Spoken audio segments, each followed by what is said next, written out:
அனைவருக்கும் வணக்கம். பிரசன்ன ஜோதிடர் சுப மாரிமுத்து, திருப்பூரிலிருந்து. உங்களுக்கு இன்றைய பதிவு, சொந்த வீடு கட்டி வாழ வேண்டும், அதற்கு எளிய பரிகாரம். நீங்க இதெல்லாம் குறிச்சு வச்சுக்கோங்க. இதெல்லாம் ஒரு அற்புதமான விஷயம். இந்த சொந்த வீடு கிடைக்காம நிறைய பேர் வாடகை வீட்டுல ரொம்ப காலமா வாழ்றாங்க.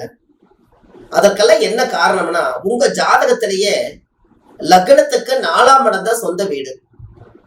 அந்த நாளுக்குடையவர் போய் ஜாதகத்துல பாவ கிரகங்களோட சேர்ந்திருந்தாலோ, இல்ல 4ஆம் அதிபதி போய் நீசமாகி முழுமையாக டிகிரி வேறைய நீசமாயிட்டாலோ, 4ஆம் பாவம் ஜாதகத்தில் கெட்டு விட்டாலோ, இல்ல 4ஆம் இடத்தை சனி பார்த்து கொண்டாலோ, 4ஆம் இடத்தை ராகு கேதுடைய தொடர்பு இருந்தாலோ, இப்படி எல்லாம் 4ல சந்திரன் இருந்தாலோ, இதெல்லாமே சொந்த வீடு கட்டுறதுக்கு நிறைய தடை தோஷம். அது அப்ப இதெல்லாம் உங்க ஜாதகத்துல இருக்கிறதா?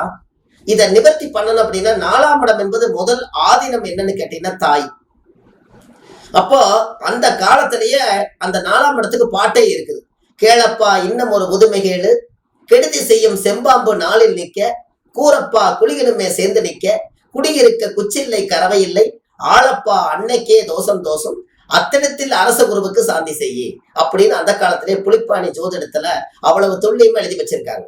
அப்படின்னு என்ன? கேளப்பா இன்னும் ஒரு புதுமை கேளு, கெடுதி செய்யும் செம்பாம்பு நாளில் நிற்க. செம்பாம்புன்னா என்ன? கரும்பாம்பு என்பது ராகு, செம்பாம்பு என்பது கேது. கூறப்பா குளிகனமே சேர்ந்து நிற்க அப்படின்னு என்ன? குளிகன் என்பது எப்படி? அந்த குளிகன் மாந்தி, அந்த மாந்தியும் அந்த கேதும் போய் லக்னத்துக்கு 4ஆம் இடத்தில் சேர்ந்து நிற்க.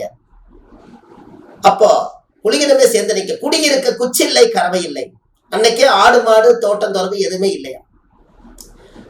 குடியிருக்க குச்சில்லை கறவை இல்லை, ஆளப்பா அன்னைக்கே தோஷம் தோஷம். அன்னைக்கேன்னா அன்னைக்கு இல்லை, அன்னைன்னா தாய்.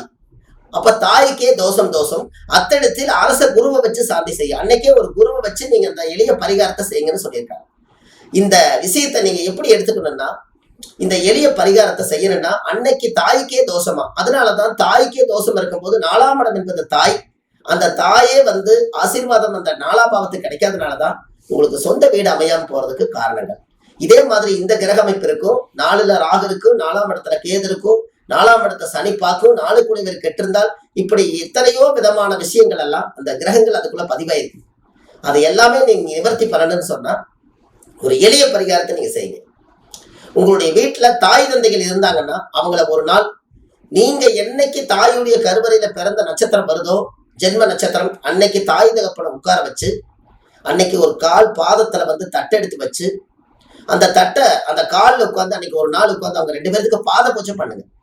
அந்த பாத பூஜை பண்ண போது அவங்க மேல தீர்த்தம் எடுத்து நீர் எடுத்து ஊத்தி காலை சொட்டை இல்லாம கழுவி, அதுக்கு திருநூறு, சந்தனம், குங்குமம், பன்னீர் எல்லாமே வாசல் திரவியம் எல்லாம் வச்சு, பத்தி சூடம் எல்லாம் வச்சு, வெத்தலை பாக்கு, பூப்பழம் எல்லாம் வச்சு, தாயை தெய்வமா ஏத்துக்கொண்டு, தகப்பன் மூலாதாரத்தை தெய்வமா ஏத்துக்கொண்டு, எனக்கு இதுவரைக்கும் தடை தோஷம் 4ஆம் பாவம் என்பது தாயுடைய வழியில வந்த கர்மாவே, இதோட என்ன நிவர்த்தியாகி எனக்கு நல்லபடியா வீடு அமைஞ்சு நான் நிம்மதியா போய் சொந்த வீட்டுல இருக்குன்னு சொல்லி பிரார்த்தனை பண்ணி, கற்பூரம் எடுத்து ஆராத்தி காமிச்சு, நீங்க அந்த தாயுடைய சாபத்தை நிவர்த்தி பண்ணி, நீங்க சாமியை முழுசா அவங்க காலில் பாதத்தொட்டு கும்பிட்டு, அவங்க கையில மஞ்சள் அரிசியும் பூவையும் கையில கொடுத்து, இதுவரையிலும் என்னுடைய தொப்புள் கொடி சம்மதம் இருந்து இவங்களுக்கு வீடு அமையாம இருந்தாலும் கூட தாய் தகப்பனா இருந்து அவங்க 2 பேரும் அந்த அரிசியை ஆசீர்வாதம் பண்ணி போட்டுட்டாங்கன்னா, உங்களுக்கு அன்னையோட அந்த 4ஆம் படம் என்பது தோஷ நிவர்த்தி ஆயிரும்.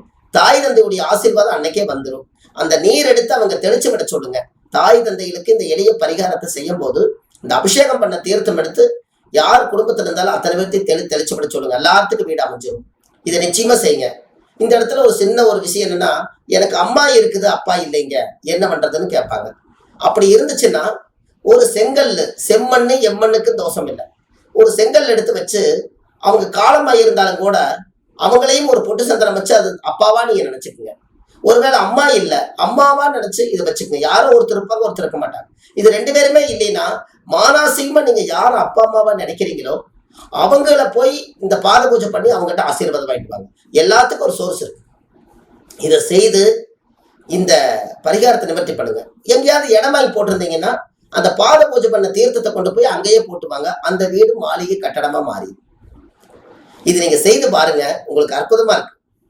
இது 4ஆம் இடம் என்பது தாய். தாயோட ஆசீர்வாதம் இந்த பூலோகத்துல இந்த ஜென்மத்துல உங்களுக்கு கிடைக்கணும். அப்பதான் இது ரொம்ப பிரமாதமா இருக்கும். அதனால இது கண்டிப்பா உங்களுடைய ஜாதகத்துல சொந்த வீடு அமைஞ்சிரும். வெற்றி நிச்சயம். நல்லபடியா இதை பண்ணுங்க. இதை நிறைய பேருக்கு இதை ஷேர் பண்ணுங்க. மெயின் ஏன்னா இந்த அற்புதமான பரிகாரம் உங்களுக்கு இது கிடைக்கணும். சரிங்களா? அதனால இதை ஷேர் பண்ணுங்க. உங்களுடைய பேர்ல நல்லபடியா பார்க்கட்டும். சுப மாரிமுத்து, பிரசன்ன ஜோதிடர், திருப்பூர்ல இருந்து. நன்றி, வணக்கம்.